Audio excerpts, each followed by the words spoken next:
Bonjour, je m'appelle Marie Pellé-Laporte. Je suis à Lunel-Viel depuis un peu plus de 20 ans, comme beaucoup au hasard d'une recherche de maison au départ. Et au bilan, quand même, Lunel-Viel est le lieu où j'ai fait grandir ma famille. Nous y avons eu 2 maisons que nous avons restaurées et 4 enfants. Au départ, je suis ingénieure de l'école des mines d'Alès et je suis devenue professeure des écoles il y a une douzaine d'années, par choix et par adéquation aussi à cette construction familiale.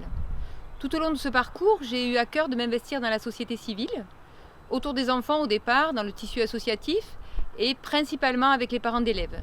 Je fais partie du petit groupe de parents qui avons créé l'association actuelle, la PEM. J'avais aussi participé, appelé par Fabrice Fenoy, au projet Carapate, qui était un projet de ramassage piéton pour les enfants. Et c'est d'ailleurs Fabrice Fenoy qui est venu me chercher en 2014 pour rejoindre la liste. J'ai beaucoup hésité à l'époque. C'était pas une démarche spontanée de ma part parce qu'il y avait tout le volet représentation et personnages publics qui n'était pas a priori dans ma nature. Donc j'ai beaucoup hésité. Et puis j'ai dit oui et j'ai fait ce mandat.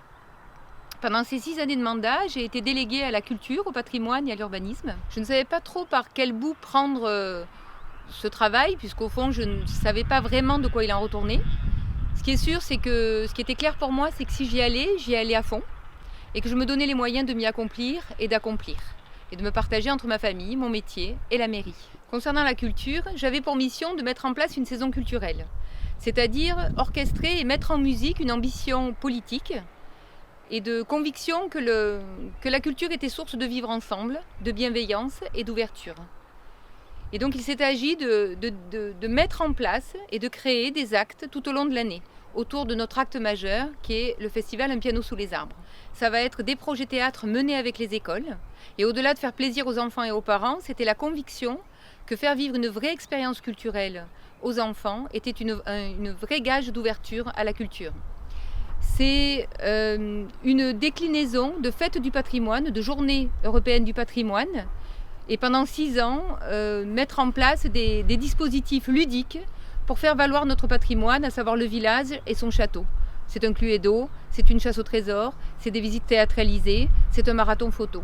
Ce sont des séances de cinéma dans le cadre du Festival de cinéma méditerranéen, mais aussi dans le parc l'été pour une soirée estivale. C'est une fête de la musique qui a pris sa place. C'est un carnaval qui a pris toute son ampleur. C'est une fresque au skatepark. C'est une journée dédiée à la jeunesse et aux familles autour des cultures urbaines avec la journée Under 20.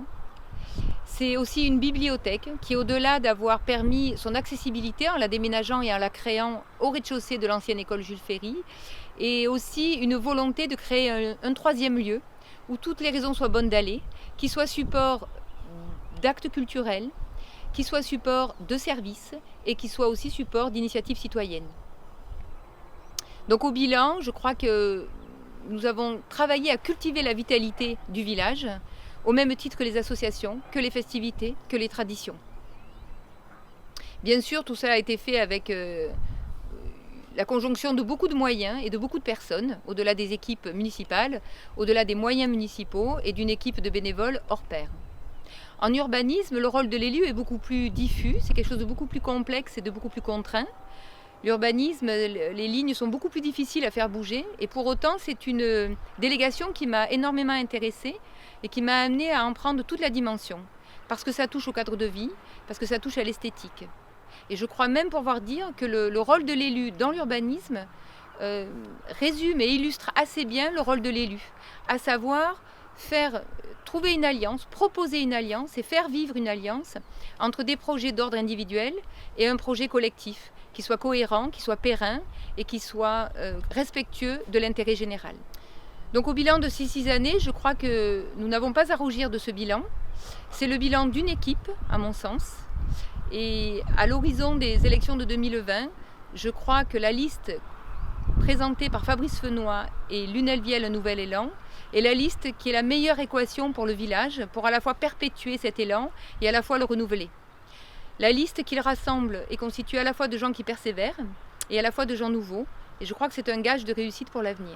Et j'ai pris la décision de repartir pour un second mandat aux côtés de Fabrice Fenoy et de sa liste Lunel-Viel Un Nouvel Élan. Je repars pour un deuxième mandat avec les mêmes dispositions quant à mon engagement vers la cité même si évidemment j'ai une meilleure acuité des enjeux, des moyens et des contraintes.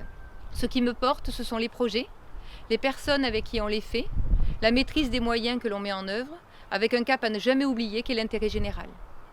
Et si je ne crois pas à un monde idéal, je crois profondément à la nécessité que chacun s'engage à sa mesure pour ce que sera le monde de demain. Et avec Lunel Viel, un nouvel élan, nous vous proposons de le construire ensemble. Je vous souhaite une très belle année 2020.